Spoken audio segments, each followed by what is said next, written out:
Rogue Leader really started, I think last year in the summer of 2000 when Nintendo had its new console almost done and we were getting early prototype hardware.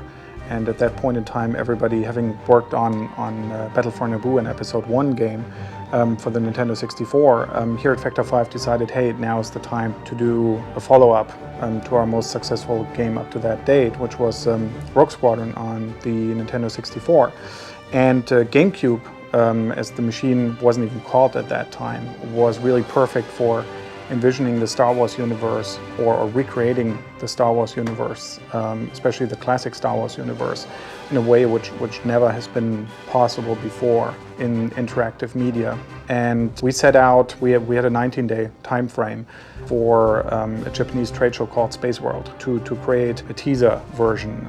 LucasArts said, yeah, you can do it, you've got the hardware, so let's give it a try. And Nintendo wanted to present their new hardware there. So we brought a fight, first of all an introduction cutscene, which is on this DVD as a teaser trailer, that and a playable version of the Death Star endurance level, which you can unlock here. We brought that together in the 19 days, which was a really stunning proof of concept that you could, on this new machine, Gamecube, create games very, very, very quickly with high production values, which was important. And that then basically, over the next half year, while we finished Battle for Naboo, led into the real Rogue Leader, which was actually started in February of this year, 2001. Tense moment. Doing fog. Doing fog?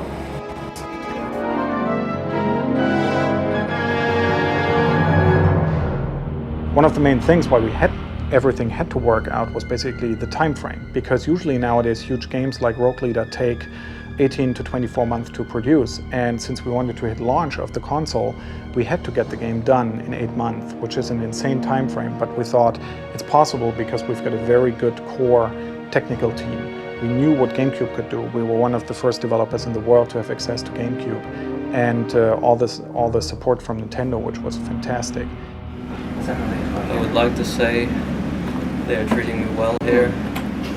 They give me 1 meal a day.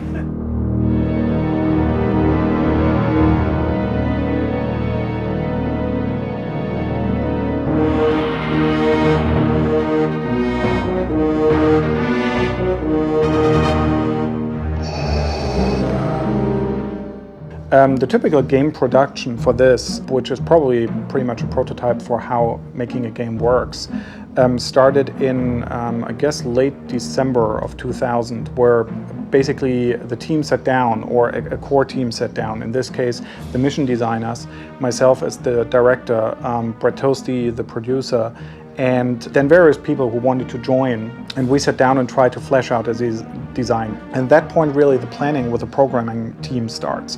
The software engineers, or programmers as we call them, basically sit together and they try to determine, reading through the design, which different parts of the engine have to be done. And we needed something for the so-called tile map levels, which works like a puzzle, which is the Death Star, the second Death Star, and parts of Bespin and the Imperial Academy. And we needed a landscape engine, obviously, for the landscapes. We needed space, which is very easy. You don't even need an engine, you need just a sphere with stars on it. At that point, where the programmers were pretty convinced that they could do it, art already had started. Our lead artist, Paul Topoulos, had basically pulled everything out of the archives, which was available. Some of that material is usable, some of it isn't. So we had one modeler, for example, starting in anticipation of the project last year in summer, building really high polygon, very detailed models of all of the Star Wars player craft. And Bastian, the modeler who did that, he was working basically during the whole time just on the player craft. And so the art asset generation starts at that point. Paul coordinated with the other artists, and then we divided it up into strength. So there are certain people like Bastian who are very good about mechanical structures, so he was perfect for those models. Or Mario Wagner, our art director here, he's also very good at mechanical structures and these things. Then we've got other people like Armando Afre or Corsat Karatas who are good at organic structures. So we went through the Star Wars universe and said, okay, what's organic? What do we need organic? And assigned it to these people. a story which went through the gaming press and the internet, which was often told, was that we got models from ILM, which isn't true, because ILM models usually are done with so-called NURBS, whereas in games we're still working with polygons most of the time. So the NURBS models from ILM wouldn't help us that much, because the work to transform them into polygons is quite hefty.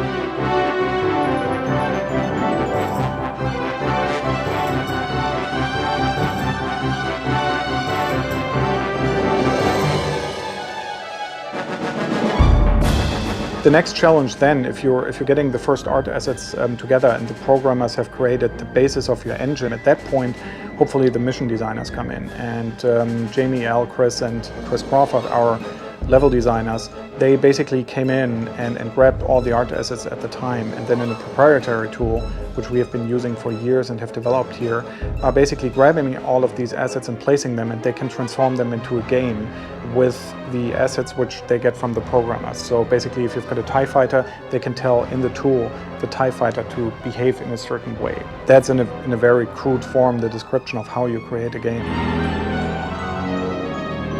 We certainly were helped by pretty good tools which we had. One of the main outside tools we were using was Alias Maya, which is one of the big 3D packages which also movie production companies are using, and which was good for a lot of our art. But we also created a lot of our in-house tools. On the sound side, an interesting development was, for the first time we could do 5.1 full 5-channel sound, which only came into existence relatively late in the process when we got into contact with Dolby, because we did develop the Gamecube music system called Musics, and in the end we had to convince Dolby that it would be possible with their new ProLogic 2 technology to get real 5-channel sound out of it. So that was one more challenge, where in an already tight schedule, our programmers had to sit down and really pull it off in the shortest time frame possible. But yeah, I think in the end it all came together pretty well.